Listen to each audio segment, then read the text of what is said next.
जय हिंद आप सभी को। देखिए, ये हमारी एसएससी एमटीएस के लिए जर्नल अवेयरनेस सेक्शन का प्रैक्टिस सेट नंबर 1 है।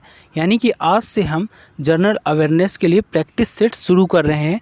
वो महत्वपूर्ण क्वेश्चन जो प्रीवियस ईयर में एसएससी के एमटीएस एग्जाम में क्वेश्चन पूछे गए हैं, इस बार आने के मोस्ट एक्सपेक्टेड क्वेश्चंस हैं और लगभग एसएससी के सभी फॉर्मेट में ये क्वेश्चन पूछे जा रहे हैं, क्योंकि इस बार जनरल अवेयरनेस और इंग्लिश से ही आपकी क्या बनेगी, मेरिट बनेगी। इसलिए जनरल अवेयरनेस सेक्शन बहुत इंपॉर्टेंट हो जाता है।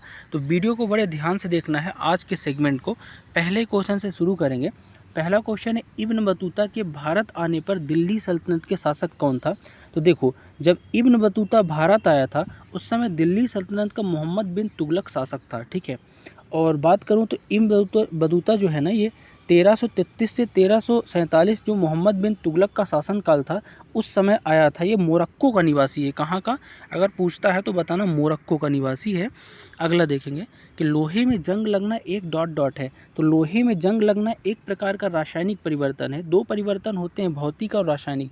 भौतिक परिवर्तन ऐसा है जो अपने पदार्थ के मूल गुणों को नहीं छोड़ता है, जैसे बर्फ़ से पानी या पानी से बर्फ़ बनना। लेकिन रासायनिक परिवर्तन में एक बार उनका रूप बदला तो वापस से उस रूप में नहीं आ सकते। ठीक है, अगला है, निम्नलिखित में से कौन सा नियम कहता है कि दो वस्तुओं के बीच बल उनके द्रव्यमान के गुणनफल के समानुपाती होता है।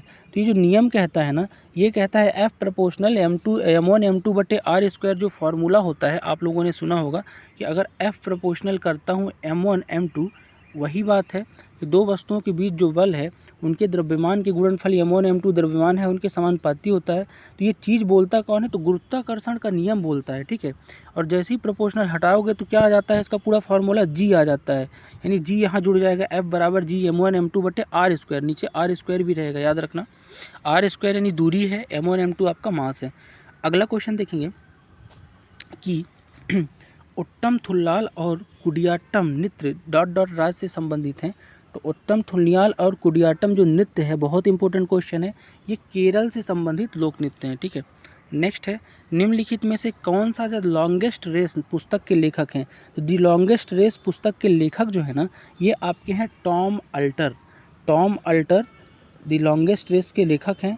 इन्होंने बहुत सारे, इनका हाल ही में निधन भी हो गया था। इन्होंने बहुत सारे उसमें अपना अभिनय वगैरह भी किया है। ठीक है, नेक्स्ट है, निम्नलिखित युग्मों को सुमेलित कीजिए और सही उत्तर का चयन कीजिए। देखो, यहाँ पे आपके पास युग्म है।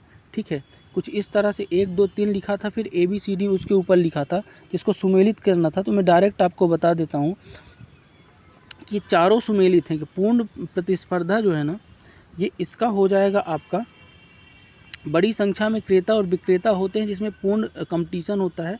सेकंड है एकाधिकार प्रतिस्पर्धा, जिसमें उत्पाद समान लेकिन सभी विक्रेता अलग अलग उत्पाद बेचते हैं। दूसरा का बी हो जाएगा। तीसरा अल्पाधिकार, यानी बाजार में कुछ ही फर्म हो, अल्पाधिकार। चौथा का एकाधिकार, यानी बाजार में संरचना का सबसे अवांछनीय रूप। यानी कि ABCD चारों क्रम एकदम सही हैं। ठीक है, ऊपर नीचे थोड़ा लिखने में हो गया है। अगला देखेंगे, निम्नलिखित में से किस लक्षण में एंजियोस्पर्म जिम्नोस्पर्म से समानता रखते हैं। तो एंजियोस्पर्म जिम्नोस्पर्म से जो समानता रखते हैं, तो इन दोनों में बीजांड की उपस्थिति होती है, दोनों में, एंजियोस्पर्म और ये दोनों में। और ये पौधों से संबंधित है, पौधों के बीजों से। जैसे जिम्नोस्पर्म को क्या बोलते हैं, अनावृत बीजी। ठीक है, जिसमें नग्न रूप से आपके क्या पाए जाते हैं, बीज पाए जाते हैं। ठीक, तो इन दोनों में होता क्या है कि बीजांड की उपस्थिति। ठीक है, दोनों इससे क्या रखते हैं, समानता रखते हैं। और इनके अंडाण जो है अंडाशय भित्ति से टिके नहीं रहते, और निषेचन के बाद इन्हें नग्न बीज बनते हैं, इसमें याद रखना। नेक्स्ट है कि 73वां संविधान संशोधन निम्नलिखित में से किस कारक से संबंधित है। तो जो 73वां संविधान संशोधन हुआ है, बहुत इंपॉर्टेंट क्वेश्चन है।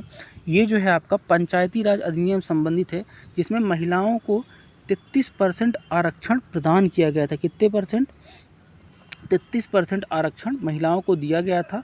ठीक है, तो इसका राइट आंसर ऑप्शन नंबर 1 हो जाएगा। ठीक, नेक्स्ट देखेंगे कि 1742 ईस्वी में फ्रांसीसी ईस्ट इंडिया कंपनी गवर्नर के रूप में नियुक्त भारत में एंग्लो फ्रांसीसी संघर्ष की शुरुआत देखी। तो 1742 में जो फ्रांसीसी ईस्ट इंडिया कंपनी गवर्नर है ना, ये थे जोसेफ फ्रैंकोइस डुप्लेक्स, जिन्होंने क्या देखा है, भारत और एंग्लो फ्रांसीसी की भी जो विवाद है उनको लड़ाई को देखा है। ठीक है, अगला देखेंगे कि चंदन किस प्रकार के जंगलों में उगता है। चंदन जो है ना एक प्रकार की उष्ण कटिबंधीय पर्णपाती वनों में उगता है।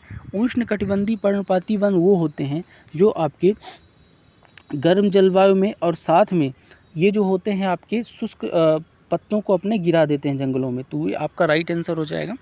नेक्स्ट देखेंगे कि कालिदास द्वारा 4वीं शताब्दी में रचित कौन सा प्राचीन ग्रंथ अपने प्रारंभिक भाग में महाकाल मंदिर के बारे में विवरण देता है। तो कालिदास ने एक ग्रंथ बनाया था मेघदूतम, और मेघदूतम महाकाल मंदिर जो है उज्जैन का, इसके प्रारंभिक भाग का वर्णन देता है। ठीक है, नेक्स्ट देखेंगे। अगला क्वेश्चन है कि किस बौद्ध संगति के उपरांत महायान संप्रदाय का उत्कर्ष हुआ है। तो देखो, चतुर्थ बौद्ध संगति जो हुई है ना, जिससे बौद्ध संप्रदाय हीनयान और महायान दो भागों में टूट गया था, और एक कनिष्क के शासन काल में हुई थी, कुषाण वंश का राजा कनिष्क में, और कश्मीर के कुंडल वन में आयोजित हुई थी, जिसमें से वसुमित्र और अश्वघोष ने इसकी अध्यक्षता की थी। तो याद रखना, चौथी आपकी ये संगति है जिसमें हीनयान महायान में बौद्ध धर्म टूट गया था। अगला देखेंगे विशाल अन्न भंडार सिंधु घाटी सभ्यता के किस स्थल में है। तो विशाल अन्न भंडार जो है ना सिंधु घाटी सभ्यता के आपका जो हो जाएगा राइट आंसर इसका, ये होगा मोहनजोदड़ो। मोहनजोदड़ो को मुर्दों का टीला भी कहते हैं, जिसकी खोज 1922 में, याद रखिएगा, राखलदास बनर्जी के द्वारा की गई है। और यहाँ पे आपका विशाल अन्न भंडार, अन्नागार और इसके अलावा स्नानागार भी पाया गया है। नेक्स्ट देखेंगे कि अशोक के निम्नलिखित अभिलेखों में किस का नाम अशोक उल्लेखित है, यानी कौन से अभिलेख में अशोक का नाम अशोक बताया गया है। तो अशोक का नेतृत्व शिलालेख जो है ना, उसमें अशोक के नाम का उल्लेख है, नेतृत्व शिलालेख। ठीक है ना। अगला है भारत यूनानी शासक के संबंध में निम्न में से कौन सा कथन सही नहीं है। तो इनमें से जो आपका कथन सही नहीं है कि यूनानी पहले बाहरी व्यक्ति जिन्होंने भारत पर आक्रमण किया और संयुक्त स्थापित किया, ये बिल्कुल गलत है। ठीक है, तो ये पहले नहीं हो जाएंगे आपके, तो ये बात आपकी गलत है। चलो नेक्स्ट देखेंगे कि नालंदा विश्वविद्यालय की नींव किस गुप्त शासक ने रखी थी। तो गुप्त वंश का एक प्रभावी शासक था कुमारगुप्त प्रथम, जिसने नालंदा विश्वविद्यालय की नींव रखी थी। क्या रखी थी? नींव। ठीक है, नेक्स्ट है 16 महाजनपदों में मगध प्रथम क्यों था। तो 16 जो महाजनपद थे उसमें जो मगध जो है ना प्रथम क्यों था, ये पूछा है। तो मगध जो प्रथम इसलिए था, इनमें से सभी विशेषताएं, खेती की उपज अच्छा था, लोहे में खदानें होती थी, जंगल हाथी का उपलब्ध होना, यानी उपरोक्त सभी इसका राइट आंसर हो जाएगा, इसलिए मगध प्रथम था। ठीक है, नेक्स्ट क्वेश्चन देखेंगे कि निम्नलिखित में से किसने हर्षवर्धन को पराजित किया और दक्कन के चालुक्य साम्राज्य पर आक्रमण किया। तो हर्षवर्धन को जो पराजित किया था वो था पुलिकेशन द्वितीय। पुलिकेशन द्वितीय ने पराजित करके दक्कन के चालुक्य साम्राज्य की नींव रखा था। अगला क्वेश्चन सूची 1 सूची 2 वाला ही है, सुमेलित करना है, सूची 1 है सूची 2 है, तो आपको सही बताना है। तो मैं आपको डायरेक्ट इसका सही आंसर बताऊंगा कि पहला का 3 यानी कि बेल्लार जो है, ये बड़े भूस्वामी को बेल्लार बोलते थे। क्या बोलते थे? बड़े भूस्वामी को बेल्लार बोलते थे। और उड़वार जो है ना, ये किसको बोलते थे? उड़वार आपका बोलते थे, साधारण हलवाहे जो होते थे उनको उड़वार बोलते थे। अधिमई यानी सी ऑप्शन जो है ना, ये बोलते थे भूमिहीन मजदूर, जिनके भूमि नहीं है उनको अधिमई बोलते थे। गृहपत जो स्वतंत्र कृषक होते थे उनको गृहपत बोलते थे। इनका राइट आंसर हो जाएगा ऑप्शन नंबर 2। ठीक है, पहला का 3, दूसरा का 4, तीसरा का 1 और चौथा का 2। तो इस तरह से आपको चीज़ें याद रखनी है। ठीक,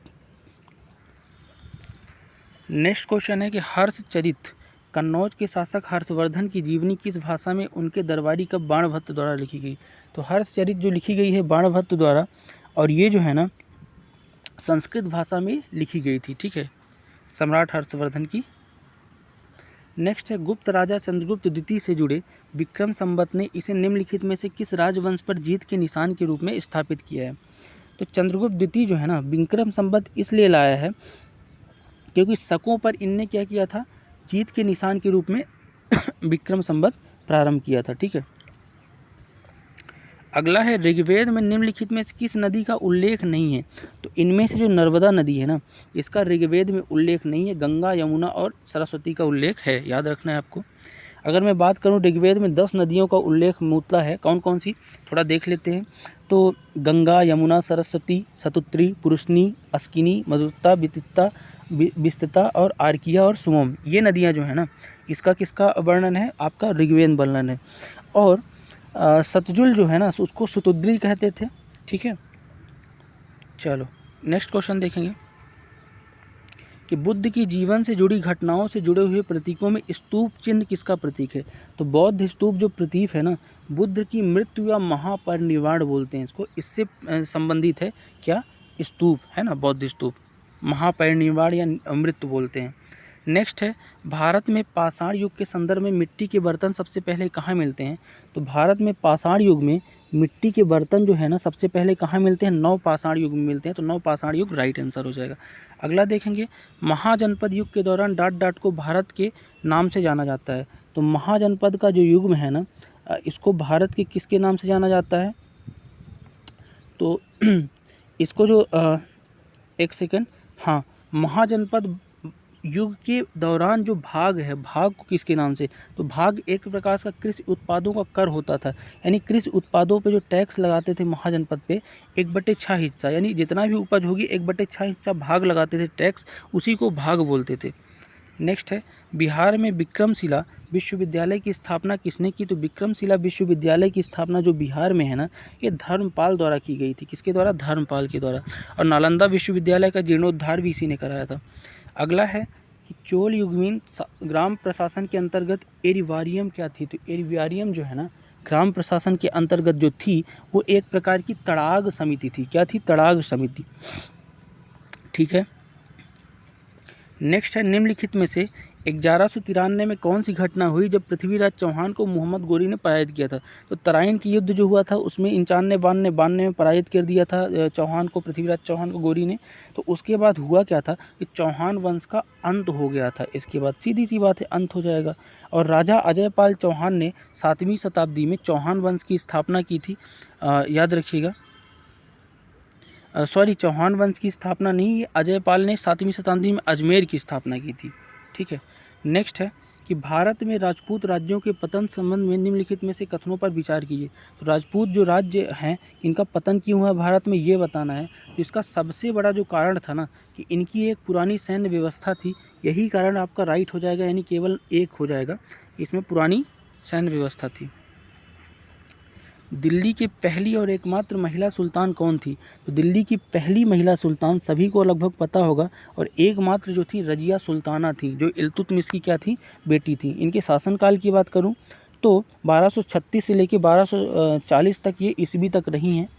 ठीक है, 36 में इनको इल्तुतमिश ने बनाया है सुल्तान।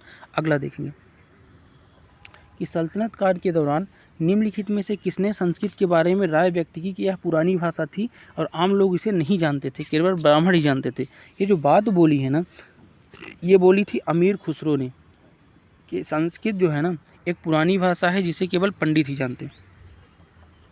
अगला है कि सल्तनत के इतिहास में पहली बार एक दिल्ली सुल्तान ने मंगोल क्षेत्र पर कब्जा करने के लिए एक अभियान की योजना बनाई। तो मंगोल जो है क्षेत्र में दिल्ली का सुल्तान जो है कब्जा करना चाहता था, उसका नाम था मोहम्मद तुगलक। इन्होंने सबसे पहले योजना बनाई थी। ठीक है, और तुगलक वंश के 18वें संस्थापक वो थे साम्राज्यकारी। अगला देखेंगे, भारत के मध्यकालीन इतिहास के संदर्भ में खतौली की लड़ाई राणा सांगा और किसके बीच लड़ी गई। बहुत इंपॉर्टेंट क्वेश्चन है। तो खतौली की लड़ाई राणा सांगा और इब्राहिम लोधी के बीच लड़ी गई थी। ठीक है, और इब्राहिम लोधी लोधी वंश का अंतिम राजा थे। और खतौली की लड़ाई जो लड़ी गई थी ना राणा सांगरा और इब्राहिम लोधी के बीच 1517 में लड़ी गई थी। तो इब्राहिम लोधी इसका राइट आंसर हो जाएगा। अगला देखेंगे, मुगल प्रशासन में निम्न में से कौन सा विभाग मीर बख्शी के नाम से जाना जाता था। तो मीर बख्शी के नाम से जो जानते थे आप मुगल प्रशासन में, ये सेना विभाग को मीर बख्शी बोलते थे। अगला देखेंगे, किस शासक ने त्रिधातु सिक्का प्रणाली की शुरुआत की जो बाद में मुगल सिक्का प्रणाली बन गई। तो त्रिधातु सिक्का प्रणाली की शुरुआत शेर शाह सूरी ने की थी। वही शेर शाह सूरी जिसने जीटी रोड का निर्माण करवाया है और बाद में मुगल शासन की सिक्का प्रणाली बन गई। अगला है, निम्नलिखित में से कौन मुगल प्रशासन साम्राज्य के पतन का कारण नहीं है। तो मुगल साम्राज्य के पतन का कारण इसमें से रईसों का कमज़ोर होना बिल्कुल नहीं है, बाकी ऑप्शन ये पतन के कारण हो सकते हैं। नेक्स्ट है कि निम्नलिखित में से क्या बक्सर की युद्ध के परिणाम थे। तो बक्सर की युद्ध के आपसे परिणाम पूछा है, ये बताना है। तो इसमें से ऑप्शन नंबर 1 यानी कि मीर कासिम के नेतृत्व में 22 अक्टूबर 1764 को युद्ध हार गया, यही आपके परिणाम थे युद्ध के। अगला है, राजा कृष्णदेव राय शासनकाल को किस साहित्यिक भाषा का स्वर्ण युग माना जाता है? तो कृष्णदेव राय, इसके ऊपर एक तेनाली रामन करके वो भी बना है नाटक वगैरह। तो राजा कृष्णदेव राय जो है ना, इनके शासनकाल में जो तेलुगु भाषा है इसे साहित्यिक भाषा का स्वर्ण युग माना जाता है। और ये दक्षिण भारत के जो संगम वंश है, हरिहर और बुक्का जो हैं दो भाई, 1336 में, याद रखना, संगम वंश की स्थापना किया था। और इसी विजयनगर साम्राज्य भी इसी को बोलते हैं। और इसी के राजा कृष्णदेव राय क्या थे? शासक थे। अगला है काव्य ग्रंथ पद्मावत के लेखक। सबको पता है मालिक मोहम्मद जायसी ने पद्मावत लिखा था, ठीक है, और एक महाकाव्य था। नेक्स्ट और आज का लास्ट क्वेश्चन है एसएससी एमटीएस के लिए कि साल वाई की सन ... में हस्ताक्षरित किए गए थे, जिसके बाद प्रथम आंग्ल मराठा युद्ध का अंत हुआ। तो साल वाई की जो संधि हुई थी ना, ये आपकी कब हुई थी? मई 1782 में हुई थी, जिसके बाद क्या हो गया था? आपका आंग्ल मराठा युद्ध का अंत हो गया था। तो याद रखना है कि मराठा और ब्रिटिश ईस्ट इंडिया कंपनी के बीच संधि हुई थी ये, ठीक है। तो ये थे टॉप 40 क्वेश्चन आज का प्रैक्टिस सेट नंबर 1 में एसएससी एमटीएस के लिए मोस्ट एक्सपेक्टेड क्वेश्चंस। और इस तरह की हम प्रैक्टिस सेट हर दिन लेके आएंगे। और अगर आप चैनल पे नए हैं तो हमारे साथ जुड़ने के लिए चैनल को सब्सक्राइब जरूर कर लें, क्योंकि हर दिन आपको हर सब्जेक्ट का प्रैक्टिस सेशन यहीं पे मिलेगा एमटीएस के लिए। मिलते हैं नेक्स्ट वीडियो में, तब तक के लिए जय हिंद।